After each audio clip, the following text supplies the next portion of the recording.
చెదిరిపోయింది, చెడగొట్టేసుకున్నారు మనసుని పాడు చేసుకున్నారు. ఎలా పాడు చేసుకున్నారంట?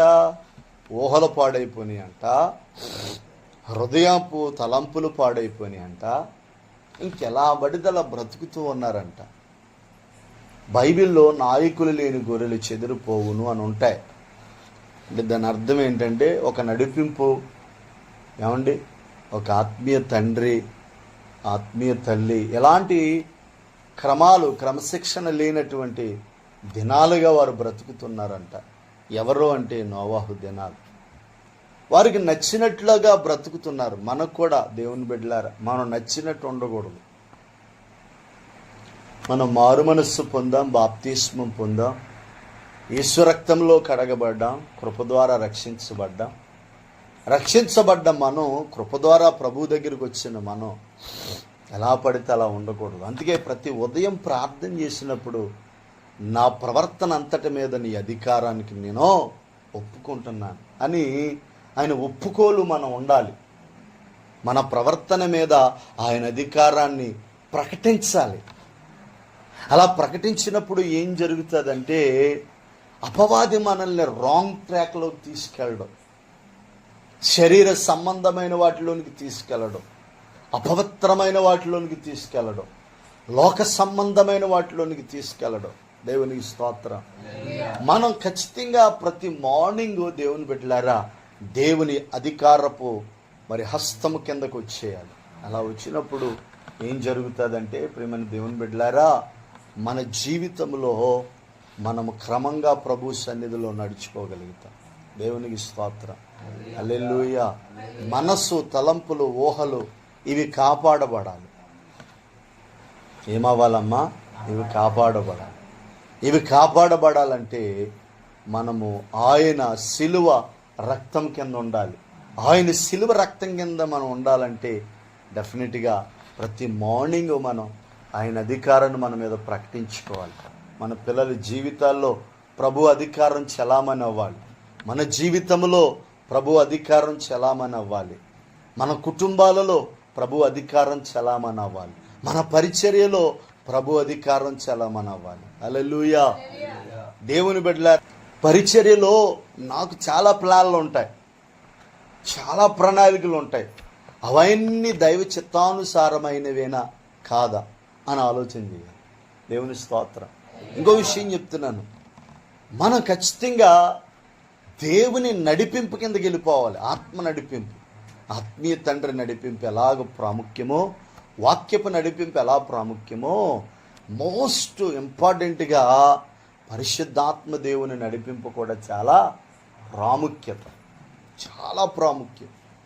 పరిశుద్ధాత్మ దేవుని నడిపింపు ఎందుకు ప్రాముఖ్యం అంటున్నానంటే పరిశుద్ధాత్మను మన పరిచర్యలో స్వేచ్ఛగా కదలనివ్వాలి. దేవునికి స్తోత్రం. ఆయనను పని చేయనివ్వాలి.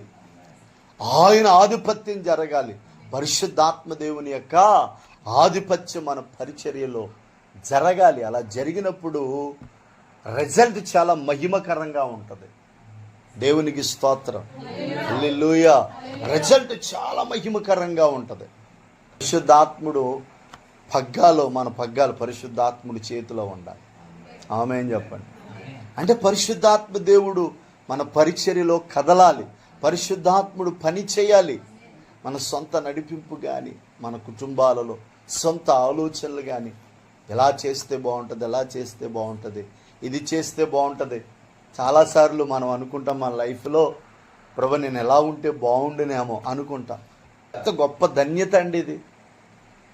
సేవ చేయడం అంత గొప్ప ధన్యత తెలుసా? యేసయ్య మాటలో నేను చెప్పిన యేసయ్య స్థానాన్ని ఒక మానవుడు చేస్తున్నాడు అంతే. దేవుని స్తోత్రం. అంటే యేసయ్య చేయవలసింది ఒక అంటే మమ్మల్ని ఎవరు లీడ్ చేస్తున్నారో పరిశుద్ధ, అంటే మేము ఎవరు ఆధీనంలో ఉన్నాం, అంటే మా ద్వారా పని చేయించుకునేది ఎవరో. అసలు అంత గొప్పతనం. ఆయన చేతిలో వాడబడ్డం ఎంత గొప్పతనం అండి.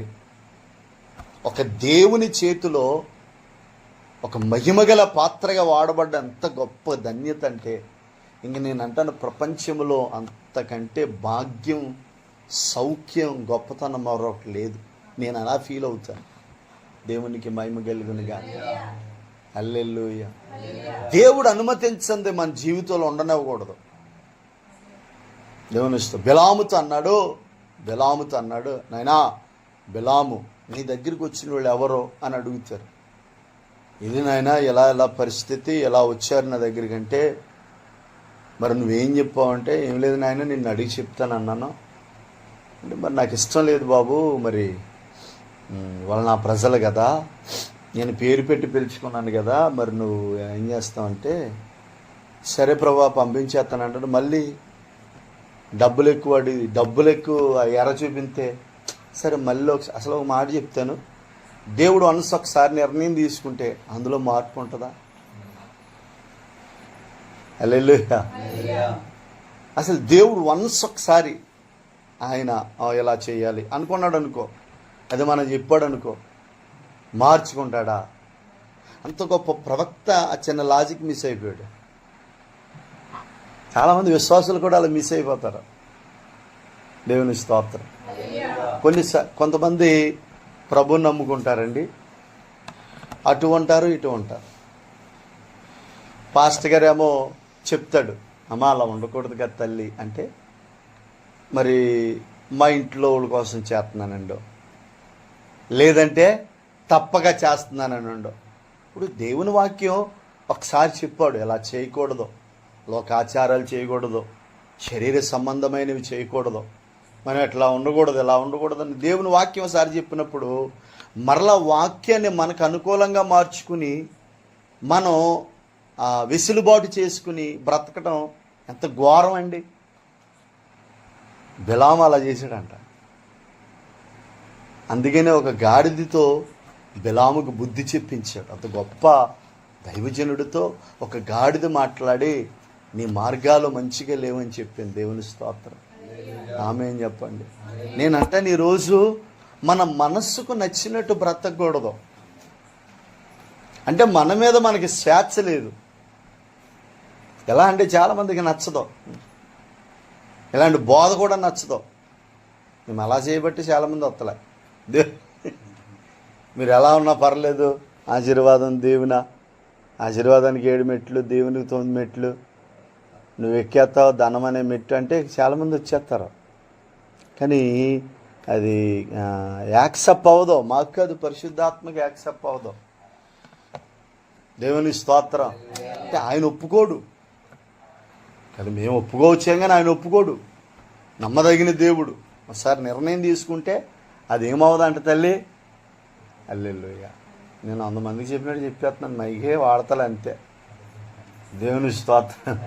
ఈ విత్తనాలు తల్లింత ఏం చెప్పేస్తున్నాను. ఆమె వచ్చినప్పుడు ఇద్దరే ఉన్నారు ప్రభు అనుకోండి, నోరు మూసి చెప్పన్నాడు దేవుడు. ఇద్దరుంటే ఒక్కళ్ళు ఉన్నది దేవుడు మాట్లాడతాడు. ఆయనకు ఒక్కళ్ళు చాలండి. సుకారాన్ని బావు దగ్గర సమరయ స్త్రీ ఒక్క తల్లి కోసం వెళ్ళిపోయాడు ఆయన. ఇన్ని సంవత్సరాల నుంచి సుందరం గారు ఒక్కొక్క ఆదివారం నాకు తెలిసి ఒకళ్ళిద్దరు వస్తూ ఉంటారు. ఆయన ఎందుకు చేస్తున్నారంటే దేవుడు అప్పగించాడు ఆ బాధ్యత. రానున్న దినాల్లో ఈ నమ్మకత్వాన్ని చూసి దేవుడు ఇంకో బ్రాంచ్ ఎత్తాడు. అప్పుడు నెమ్మది కలుగుతుంది. హల్లెలూయా. దేవుడు ఇదిగా ఇంకోటి ఇస్తాడు. కొద్ది రోజుల్లోనే ఇస్తాడు. అతి కొద్ది రోజుల్లోనే ఇస్తాడు. అక్కడ చాలామంది సహకారం లేపేస్తాడు. ఇక్కడ పడిన కష్టం అక్కడ ఫలాన్ని చూడబోతున్నారు. హల్లెలూయా. హల్లెలూయా. దేవుని బిడ్డలారా, మనస్సుకు నచ్చినవి చేయకూడదు ఏదైనా. హల్లెలూయా. అందుకని మనం ఏం చేయాలంటే, నీకు నేను ఎలా ఉంటే ఇష్టం ప్రభా, సేవ ఎలా ఉంటే ఇష్టం ప్రభా, నా ఆత్మీయ జీవితం ఎలా ఉంటే ఇష్టం ప్రభా, నేను ఎవరితో ఉంటే ఇష్టం ప్రభా, ఎలా చేస్తే ఇష్టం, ఇది అడగాలి మనం. మన ప్రేయర్లో ఖచ్చితంగా ఇది మెన్షన్ చేయాలి.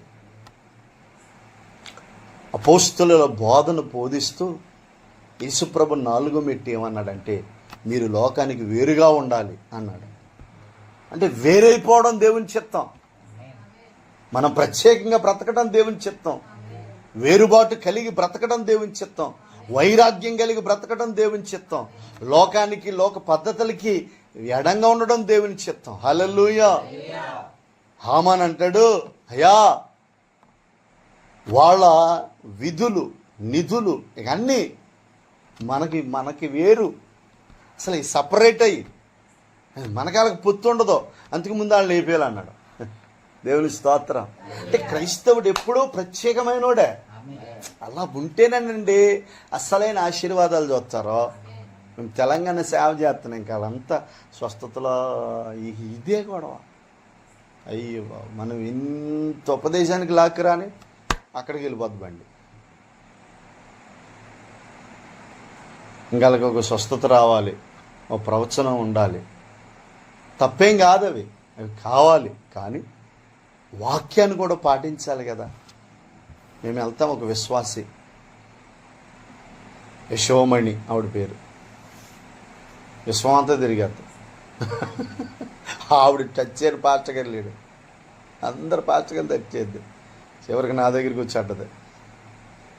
దేవుని స్తోత్రం. నువ్వు డిగ్రీ చదివింది, 10th క్లాసు, ఆవిడకి చెప్పిన అర్థం అవ్వదు, అన్నీ నాకు తెలుసు అనుకుంటుంది.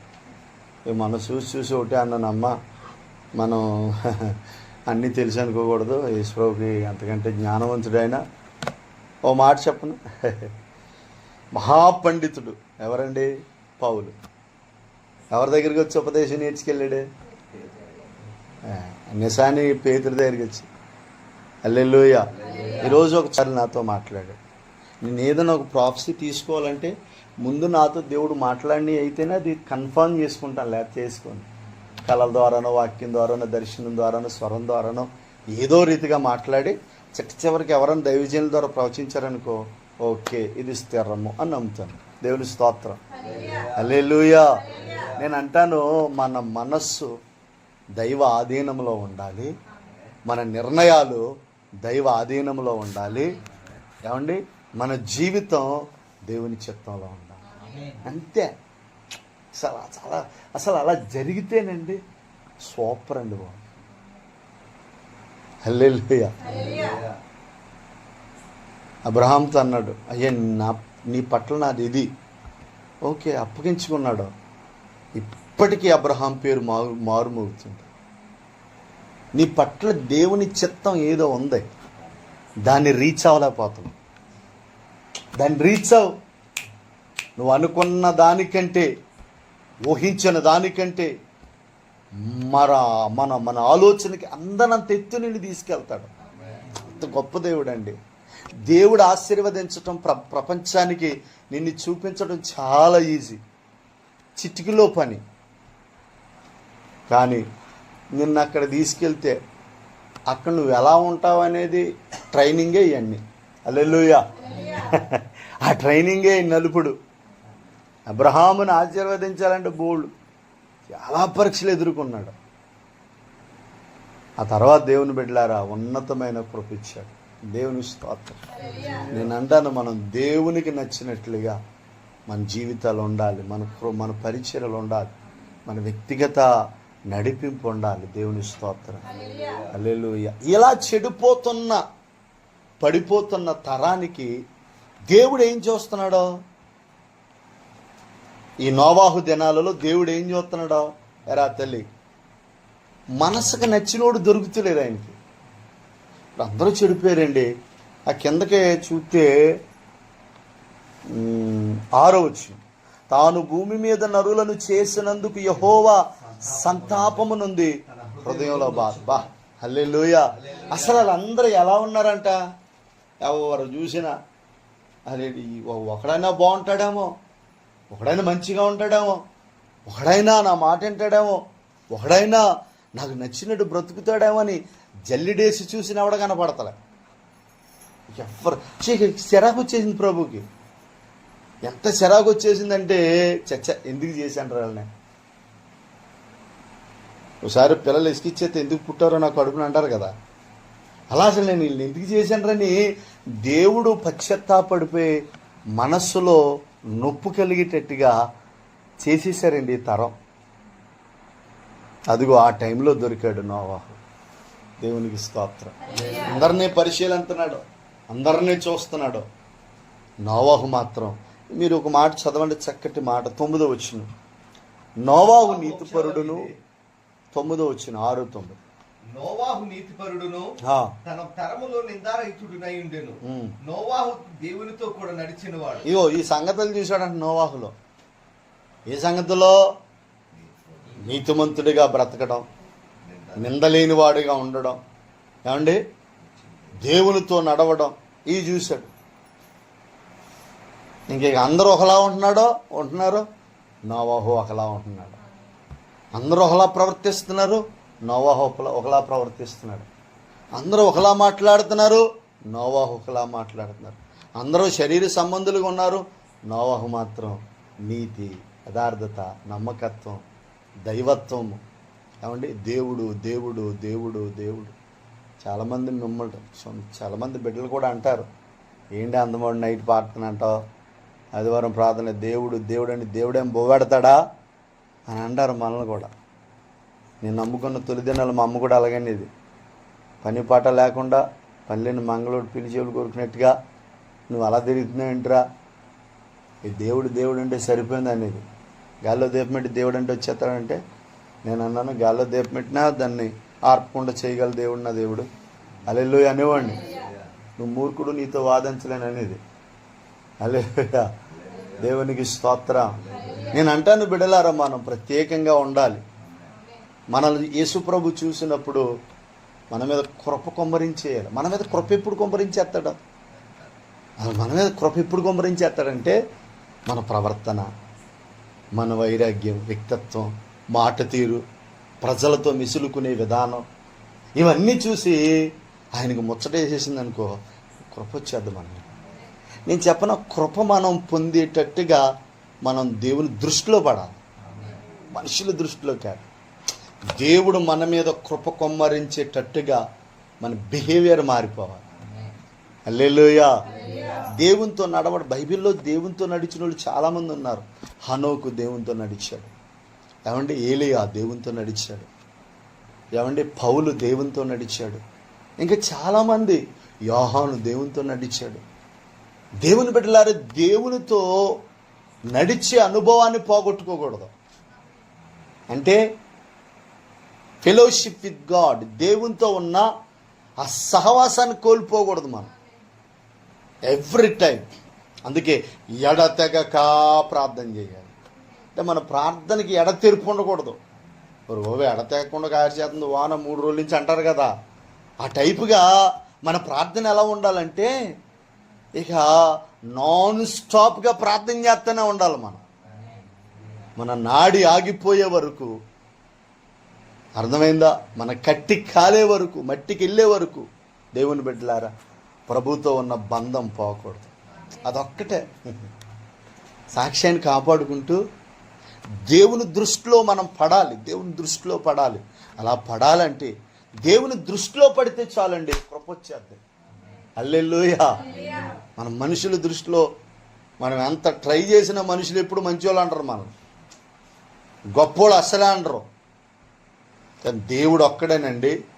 ఆయనకి నచ్చినట్టు స్నేహం చేయాలి. దేవునితో ఏం చేయాలండి? ఎప్పుడు ప్రార్థనలో గడపాలి. నీకు టైం దొరికిన ప్రతిసారి మీ పాస్టర్ గారు మంచి ప్రార్థనాపరుడు. టైం దొరికిన ప్రతిసారి ప్రేయర్లో కూర్చోండి, ప్రభా అని ఆయన ప్రేమించాలి. ఇంకోటి చెప్పిన, ప్రేయర్ అంటేనండి ఏదో మన అవసరతలు చెప్పేసి ఆ కాసేపు వదిలిచ్చేసుకునేలా కాదు.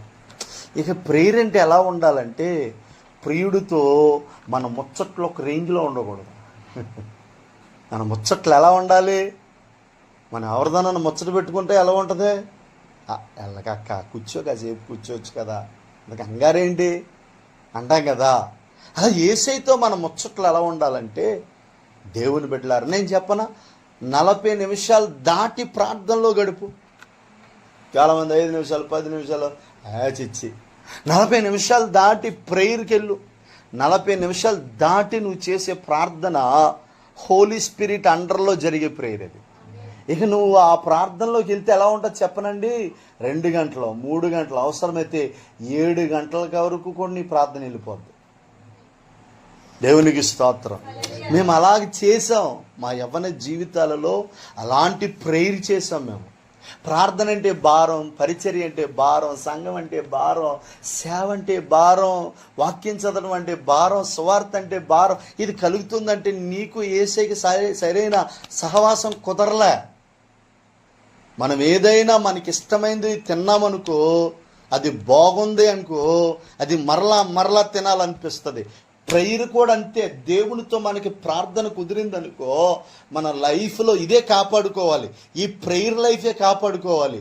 అందుకే కదా 21 సంవత్సరం ప్రార్థన చేయనందుకే ఆశీర్వాదాన్ని చూడలేకపోయాడు యాకోబు.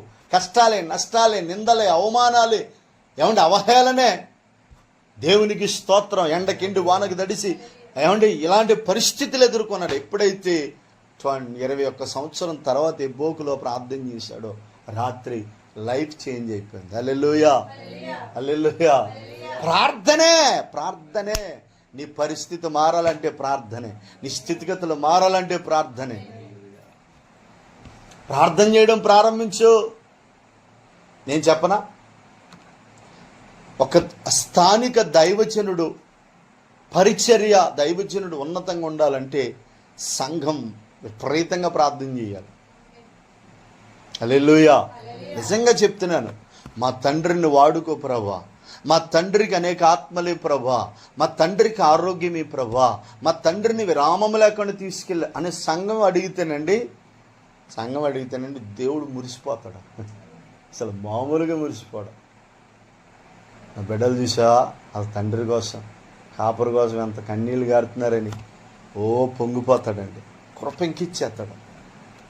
నేను అంటాను, దేవుని కృపను మనం పొందాలంటే బిడ్డలారా, ఫెలోషిప్పే, ప్రేయరే.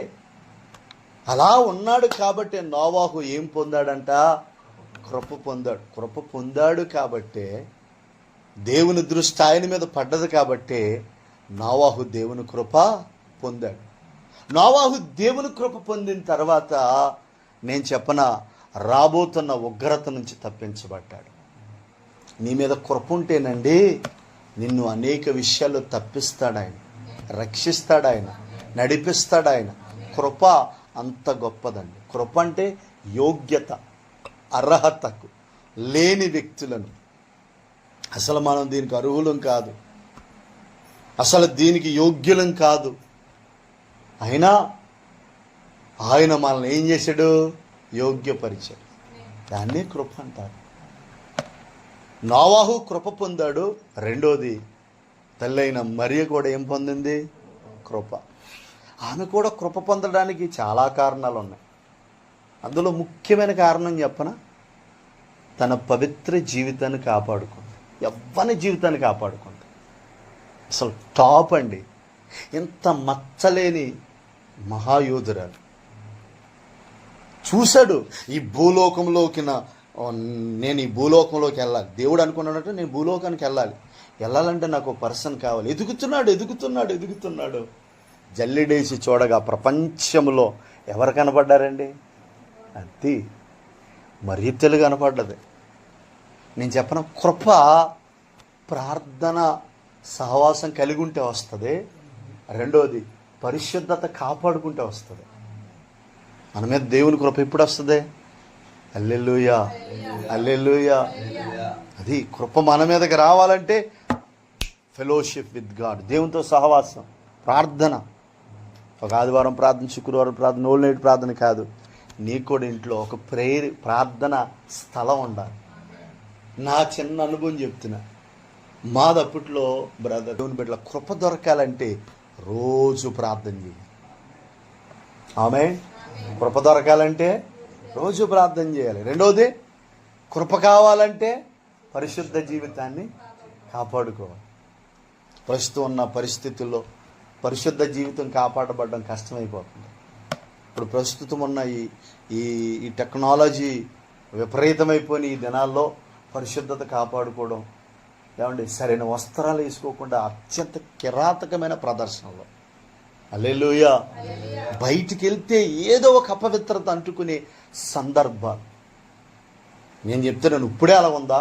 పూర్వం కూడా అలాగే ఉంది. ప్రతి తరం, ప్రతి యుగంలో అట్లాంటి అపవిత్ర కార్యాలు జరిగాయి. ప్రతి తరములో తిరుగుబాటుదారులు వచ్చారు, ప్రతి తరములో మతోన్మాదులు వచ్చారు, ప్రతి తరములో సేవకులు వచ్చాం. అంటే ప్రతి తరంలో క్రైస్తవులు ఖచ్చితంగా ఇవి ఎదుర్కోవాలి, తప్పదేవి. మనం అనేక శ్రమలను అనుభవించి ఆయన రాజ్యం చేరాలి. ఇది తథ్యం బిడ్డలారా. మరియ తల్లి ఆనాటి దినాల్లో పరిశుద్ధ జీవితాన్ని ఏం చేసిందండి? కాపాడు. అందుకని దయాప్రాప్తురాలా, నీకు శుభం, నీవు కృప పొందితివి. గొప్ప మాట అది, 2 పదాలు, కృప. దేవుని స్తోత్రం, హల్లెలూయా. ఇంకొక ఆయన కృపను పొందుకున్నాడు, ఆయన కోసం కూడా చెప్తాను. నేను ఆ మాట తీయింతాను. సమూయేలు పుస్తకం 2 సమూయేలు పుస్తకం 7వ అధ్యాయం 15వ వచనం చదవండి బిడ్డలారా. అద్భుతమైన మాట.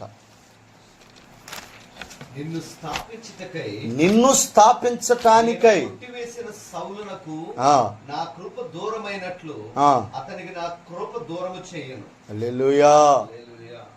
చూడండి, నిన్ను స్థాపించుటకై నేను కొట్టివేసిన సౌలునకు నా కృప దూరమైనట్లు నేను దావీదుకి నా కృప దూరం చేయను.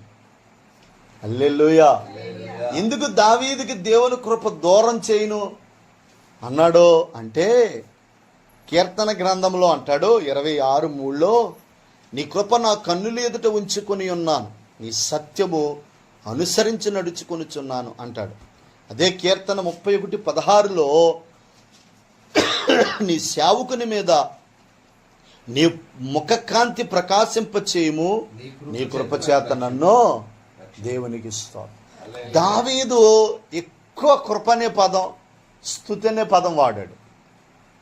దావీదు ఎక్కువ కృప అనే పదం, స్తుతి. ఎందుకంటే దావీదు యోగ్యుడు కాదు రాజు అవ్వడానికి. దావీదు, ఇంకోటి చెప్పనా, దావీదు యెషయాకి సొంత కొడుకు ఏం కాదు. అయినా దావీదుకు దేవుని కృప దగ్గర అవ్వడానికి కారణం ఏంటంటే, దావీదు దేవుణ్ణి నిత్యము స్తుతించాడు. హల్లెలూయా. నేను చెప్పనా, మన మీదకి కృప రావాలి అంటే ఖచ్చితంగా ఏం చేయాలి? మనం ప్రభువుని స్తుతించాలి. ఆమేన్ చెప్పండి. అంటే ప్రైజ్ అండ్ వర్షిప్ ఎప్పుడో వ్యక్తిగతంగాను, ఏమండి, సంఘములోను స్తుతి ఆరాధన అంటే థ్యాంక్స్ గివింగ్ అనేది మనకి చాలా ప్రాముఖ్యం. స్తుతి మనం బాగా స్తుతించాలి ప్రభువుని. మనం ఎంత మహిమకరంగా ప్రభువుని స్తుతింతామో మన ఆత్మీయ జీవితాలు అంతగా కృపకి మరింత దగ్గర అవుతాయి. ఆమేన్ చెప్పండి. హల్లెలూయా. ఒకటి బిడ్డలారా, కృప పొందాలంటే ప్రార్థనా సహవాసం. 2 కృప పొందాలంటే పవిత్ర జీవితాన్ని కాపాడుకోవాలి. 3 కృప పొందాలంటే స్తుతి ద్వారా, ఆరాధన ద్వారా. అసలు స్తుతింతే యేసయ్యకి అంత ఇష్టము. నువ్వు మహాగణుడు. స్తుతి అంటే ఏం కాదు, యేసుప్రభుని ప్రేమించటం అంతే. హల్లెలూయా. ఓ ప్రేమికుడు తన ప్రియురాలికి కవిత్వం రాయగలడు కదా, అవునా కదా? ప్రేమికుడు తాను ప్రేమించే వస్తువైనా వ్యక్తి అయినా ఏం చేస్తాడు? ఆరాధిస్తాడు. మనం ప్రేమికులు. ఆరాధికులు ఎవరంటే ప్రేమికులు. ఎవరు ప్రేమికులు? యేసుప్రభు ప్రేమికులు. ప్రైజ్ అండ్ వర్షిప్ చేసేవాళ్ళు యేసయ్య ప్రేమికులు. యేసయ్యని ప్రేమిస్తారు. ముందు వాళ్ళ ప్రేమ, ఆ ఫీలింగ్లు ఆయనకి చెప్తా ఉంటారు. అందరి మీద ఆ కృప దిగి వస్తుంది. హల్లెలూయా. కృప పొందాలంటే మనం ప్రేమించాలి, స్తుతించాలి. ఆమేన్ చెప్పండి. హల్లెలూయా. చూడండి, లాస్ట్ది, చివరిది, మాసిదోనియాల సంఘాలకు కూడా కృప ఇచ్చాడంట. హల్లెలూయా. ఆమేన్ చెప్పండి. వాళ్ళు ఎందుకు కృప పొందారు చెప్పనా? శ్రమలు వచ్చినా ఓర్చుకున్నారు. కష్టాలు వచ్చినా ఓర్చుకున్నారు. ఇంకోటి చెప్పనా, వాళ్ళ పేద స్థితిలో ఉన్నప్పటికీ కూడా వాళ్ళు అంటండి వాళ్ళ దాతృత్వాన్ని అధికంగా చేశారంట. ఇంకోటి చెప్పనా, దేవునికి దశమ భాగాలు ఇచ్చినా కృప అధికమైపోతుంది. కానుకలు ఇచ్చిన, దశమ భాగాలు ఇచ్చిన, పరిచర్యకి సపోర్ట్ చేసిన కృప ఏమైపోద్ది? అధికమైపోద్ది. దేవునికి స్తోత్రం.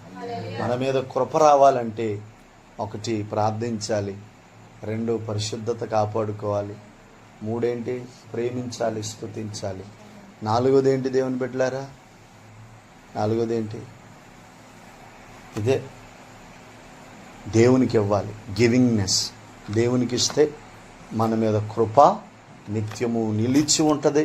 మనం కృప పొందుతాం. దేవుడు తన మాటలను దీవించునుగాక.